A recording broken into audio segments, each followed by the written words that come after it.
अस्सलामुअलैकुम स्टूडेंट्स। आज हम बैंक रिकॉन्सिलिएशन का जो आपका चैप्टर है वो डिस्कस करेंगे। आज हम इसका हाफ पार्ट डिस्कस करेंगे जिसमें हम सिर्फ कैश बुक की रिकॉन्सिलिएशन को देखेंगे। तो हमारे पास एक अनएडजस्टेड कैश बुक होती है, एक एडजस्टेड कैश बुक होती है और एक हमारी बैंक रिकॉन्सिलिएशन स्टेटमेंट या बैंक स्टेटमेंट होती है। ये तीन इसके हिस्से हैं। इनमें से आज हम सिर्फ एक को डिस्कस करेंगे, मतलब कि अनएडजस्टेड कैश बुक से एडजस्टेड तक जाएंगे। हम आगे बैंक स्टेटमेंट तक नहीं जाएंगे, वो हम नेक्स्ट पार्ट में करेंगे। तो अब देखिए, अनएडजस्टेड कैश बुक वो होती है जिसमें आपकी जो गलतियां होती हैं वो हुई भी होती हैं। मतलब कि अनएडजस्टेड आपको नाम से पता चल रहा है, इसमें जो गलतियां हैं वो हमने एडजस्ट अभी तक नहीं की, तो इसका जो बैलेंस है वो क्या है, गलत है। तो हमारे पास जो एडजस्टेड कैश बुक होती है वो ये होती है जिसमें से हमने सारी गलतियां निकाल दी होती है और वो हमारे पास करेक्ट बैलेंस होता है।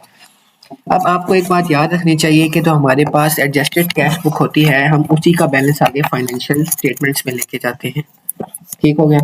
तो मतलब कि आप एडजस्टेड कैश बुक के बजाय अगर आपके क्वेश्चन में लिखा हुआ which balance will be taken to financial statements, तो आप ये वाला मतलब कि आपको यही मतलब होगा कि ये कैश बुक की, एडजस्टेड कैश बुक की बात कर रहा है।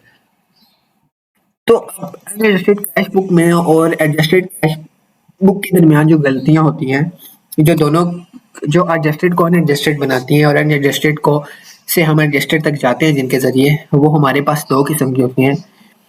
एक हमारी होती हैं, मैं यहाँ लिख देता हूँ, एक हमारी होती हैं अनरिकॉर्डेड रिकॉर्डेड आइटम्स और एक हमारे एरर्स होते हैं। अब ये हमारे अनरिकॉर्डेड आइटम्स हैं, ये मैंने एरर्स के ऊपर यहाँ से लेके यहाँ तक ये जितनी भी चीजें हैं ये सारी हमारे पास अनरिकॉर्डेड आइटम्स हैं। ठीक हो गया। तो अब अनरिकॉर्डेड आइटम्स को हम डिस्कस करते हैं। देखिए, आपकी जो अनएडजस्टेड कैश बुक होती है उसके अंदर गलतियां होती हैं। अब ज्यादातर जो क्वेश्चन आपको एग्जामिनर देगा वो ये देगा कि आपको अनएडजस्टेड कैश बुक देगा और उससे कहेगा कि आप गलतियां निकाल के एडजस्टेड पे जाएं। तो अब हम एडजस्टेड कैश बुक से एडजस्टेड में जाते हैं। देखिए, आपका जो फर्स्ट हम गलतियां वो देखते हैं जो ऐड होंगी। इंटरेस्ट रिसीव्ड होता है, आपके बैंक अकाउंट में आपको इंटरेस्ट रिसीव हुआ, आपने अपने बैंक अकाउंट में पैसे रखे हुए थे जिस पे आपको इंटरेस्ट मिला। अब वो आपके बैंक में ही डिपॉजिट हो गया, आपको पता ही नहीं चला। बाद में जब बैंक स्टेटमेंट आई आपको पता चला कि हमने ये कैश बुक में रिकॉर्ड नहीं किया। तो जब बैंक स्टेटमेंट से आपको पता चला कि आपको इंटरेस्ट रिसीव हुआ है और वो कैश बुक में रिकॉर्ड नहीं हुआ तो हम उसको रिकॉर्ड कर देंगे। मतलब कि हमारी जो कैश बुक होती है वो हमारा क्या होता है, हमारा वो एसेट होता है। ठीक हो गया। मतलब कि इसका हमारा जो नॉर्मल बैलेंस है वो हमारे पास डेबिट बैलेंस है। तो जब हमने हमारे पास इसमें कोई अमाउंट आएगी या ये बढ़ेगा तो ये क्या हो जाएगा, डेबिट। तो जब भी हमारे इंटरेस्ट रिसीव्ड होता है, मतलब कि हमें इंटरेस्ट आया है और हमने रिकॉर्ड नहीं किया था, हमारा ये अनरिकॉर्डेड है क्योंकि ये बैंक में जमा हुआ, हमें पता ही नहीं चला। ठीक हो गया। तो ये क्या हो जाएगा, ये डेबिट हो जाएगा। अब इसी तरह अगर आपका जो डिविडेंड रिसीव्ड है, आपने किसी और कंपनी में किसी जगह इन्वेस्ट किया हुआ है, वहां से आपको डायरेक्टली डिविडेंड रिसीव होता है जो आपके बैंक अकाउंट में ट्रांसफर हो जाता है, आपको नहीं पता चलता और आप इसको रिकॉर्ड नहीं करते अपनी कैश बुक में। जब आपको बैंक स्टेटमेंट रिसीव होती है और आप देखते हैं कि आपको डिविडेंड रिसीव हुआ है तो आप अपनी अनएडजस्टेड कैश बुक में एडजस्ट करने के लिए उसे डिविडेंड को अमाउंट को डाल देते हैं, मतलब कि डिविडेंड रिसीव्ड को डेबिट कर देते हैं। तो हमारे पास जो डायरेक्ट क्रेडिट ये होता है कि आपका अगर कोई पेबल है, मतलब कि आपने किसी को अपना सामान बेचा था, उसने आपको पेमेंट करनी है, तो वो क्या करता है, आपको पेमेंट डायरेक्ट बैंक ट्रांसफर कर देता है। या आपको कोई कस्टमर आपको ऑन पेमेंट आपको डायरेक्ट बैंक ट्रांसफर कर देता है। ठीक है, मतलब कि बैंक में ही आपके पैसे ट्रांसफर कर देता है। अब वो बैंक में ट्रांसफर हो गए पैसे और आपको पता ही नहीं चला, क्योंकि जब बैंक स्टेटमेंट आएगी तब आपको पता चलेगा कि आपके कस्टमर ने पे कर दिया है, आपने उसको रिकॉर्ड ही नहीं किया था। तो इसका मतलब जब आपको पता चलेगा तो आप उसको ऐड कर देंगे अपने कैश बुक में, एडजस्टेड कैश बुक में जाने के लिए।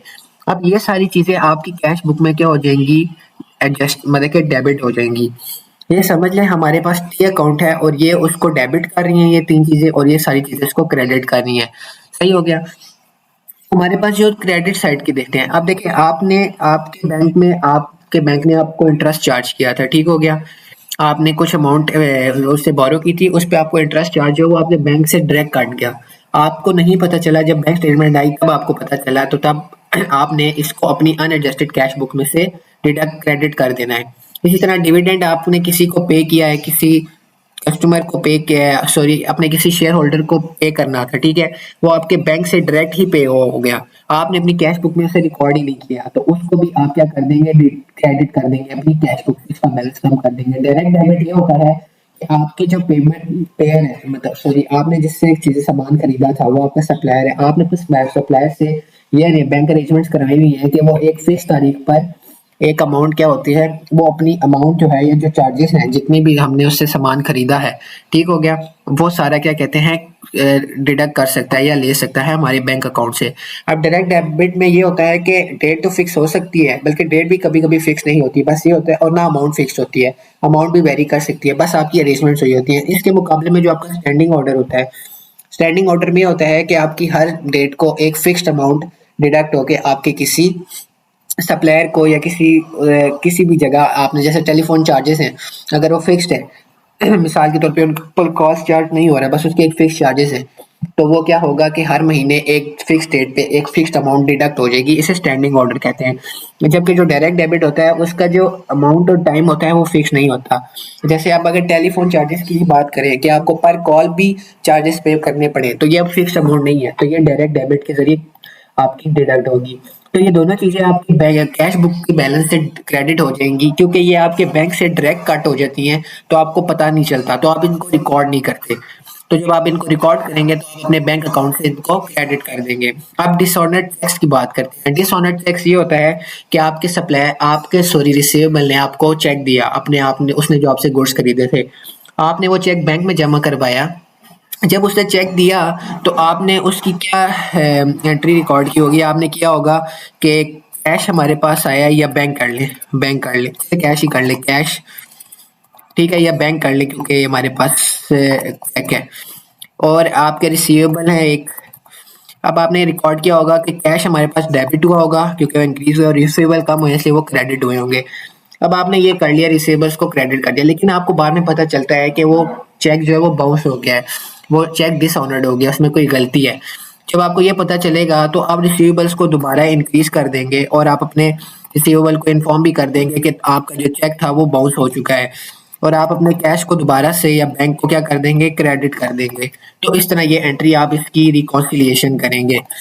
अब आपका जो नेक्स्ट, अभी इसको रिकॉन्सिलिएशन रिकॉन्सिलिएशन इसकी ये होगी।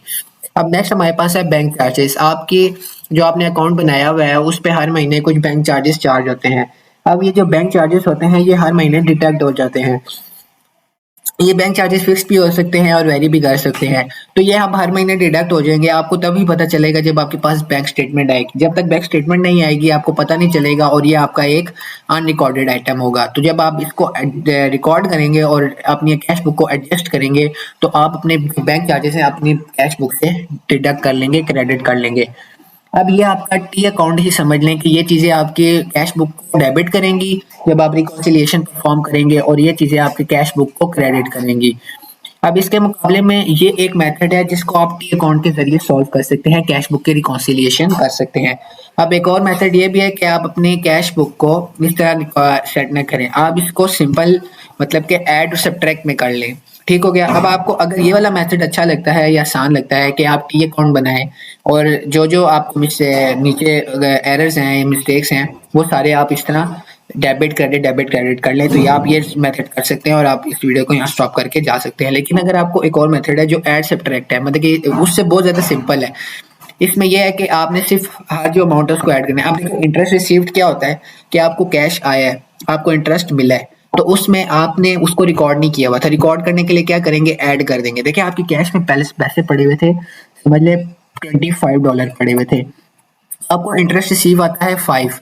अब देखिए जब आप अनएडजस्टेड से एडजस्टेड में जा रहे हैं तो अब क्या होगा कि आप उसको 5 को ऐड कर देंगे, मतलब कि आपने रिकॉर्ड नहीं किए हुए थे, आपने उन्हें डाला हुआ नहीं था, आप 2 डाल देंगे। इसी तरह आपका जो डिविडेंड रिसीव्ड है वो भी आपको आया है तो आप उसे ऐड कर देंगे। डायरेक्ट क्रेडिट क्या होता है कि आपके, मैंने आपको बताया, आपका कोई रिसीवेबल आपको पे करता है बैंक के जरिए, तो अब इसमें क्या है कि आपको पता नहीं था, आपने रिकॉर्ड नहीं किया हुआ था कि आपको पेमेंट आई हुई है, तो जब आपको पता चलेगा तो आप उसे क्या कर देंगे, ऐड। इसी तरह इंटरेस्ट पे, dividend pay, direct debit, standing और डिसऑनर्ड चेक, बैंक चार्जेस, ये सारी वो पेमेंट्स हैं ये सारी आपको रिसीव्स हुई हैं और ये सारी आपकी पेमेंट्स हैं जो आपने रिकॉर्ड नहीं की हुई। अब देखिए जब आप पेमेंट्स को रिकॉर्ड करेंगे तो आप क्या करेंगे, माइनस माइनस माइनस सब्ट्रैक्ट करते जाएंगे। आपका एरर्स होते हैं, बैंक एरर्स आपके ऐड भी हो सकते हैं, सब्ट्रैक्ट भी हो सकते हैं। इधर मैंने नहीं लिखा, बैंक एरर्स आपके डेबिट भी हो सकते हैं, क्रेडिट।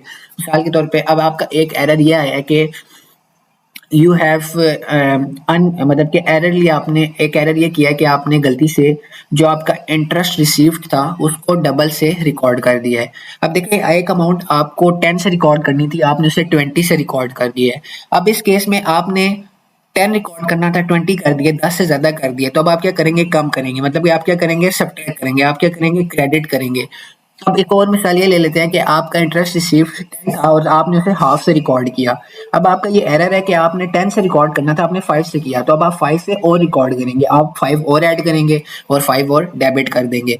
तो इस तरह ये हमारा एडजस्टेड कैश बुक का बैलेंस आता है। अब देखें आपके जो एग्जामिनर है वो इतना सिंपल होता भी नहीं है, वो कभी कभी आपको ऐसे क्वेश्चन दे देता है कि आपने एडजस्टेड कैश बुक से अनएडजस्टेड में जाना है। देखिए एडजस्टेड कैश बुक आपके पास करेक्ट बैलेंस है, मतलब कि इस बैलेंस में ये वो बैलेंस है जो सही है, जो फाइनेंशियल स्टेटमेंट्स में जाएगा। जबकि एज कम्पेयर टू जो अनएडजस्टेड है वो आपका वो बैलेंस है जो आपकी फाइनेंशियल स्टेटमेंट्स में नहीं जाएगा और उसमें गलतियां हैं। तो मतलब कि एडजस्टेड में से अनएडजस्टेड में जाने के लिए आपको गलतियों को वापस डालना है। मतलब कि अब आपने 20 से 10 से आपके पैसे आए थे, आपने 20 से रिकॉर्ड किया हुआ है, ठीक है, लेकिन आपने करेक्ट करके उसे 10 कर दिया। अब वो कहता है दोबारा गलती पे जाओ, गलती पे जाने के लिए क्या करेंगे, दोबारा 10 को ऐड कर देंगे। तो आपने जो क्रेडिट किया था आप उसे दोबारा डेबिट कर देंगे। मतलब कि जितनी भी पेमेंट्स सब्ट्रैक्ट हो रही थी सारी, गलती पे जाने के अनएडजस्टेड पे जाने के लिए वो क्या हो जाएंगी, ऐड हो जाएंगी, जैसे यहाँ मैंने ऐड लिखा हुआ। और जितनी भी रिसीव जो हमें पेमेंट्स पैसे आए हैं वो हमने सारे ऐड किए थे एडजस्टेड पे जाने के लिए। वापस जाने के लिए हम क्या करेंगे, उन्हें सारों को सब्ट्रैक्ट कर देंगे। मतलब कि आपने जो अपना अभी सारा मेथड सीखा है उसका ऑपोजिट कर देंगे, रिवर्स सेक्शन कर देंगे। इसी तरह जो चीजें आपने इधर डेबिट की थी अपने टी अकाउंट में वो आप सारी क्रेडिट, और जो क्रेडिट की थी वो सारी आप डेबिट कर देंगे। तो इस तरह आपका ये कैश बुक की रिकॉन्सिलिएशन हो जाती है। नेक्स्ट इंशाल्लाह नेक्स्ट वीडियो में हम बैंक स्टेटमेंट की रिकॉन्सिलिएशन करेंगे, मतलब कि एडजस्टेड कैश बुक से हम बैंक स्टेटमेंट में जा रहे हैं। तब तक के लिए अल्लाह हाफिज, मिलते हैं नेक्स्ट वीडियो में।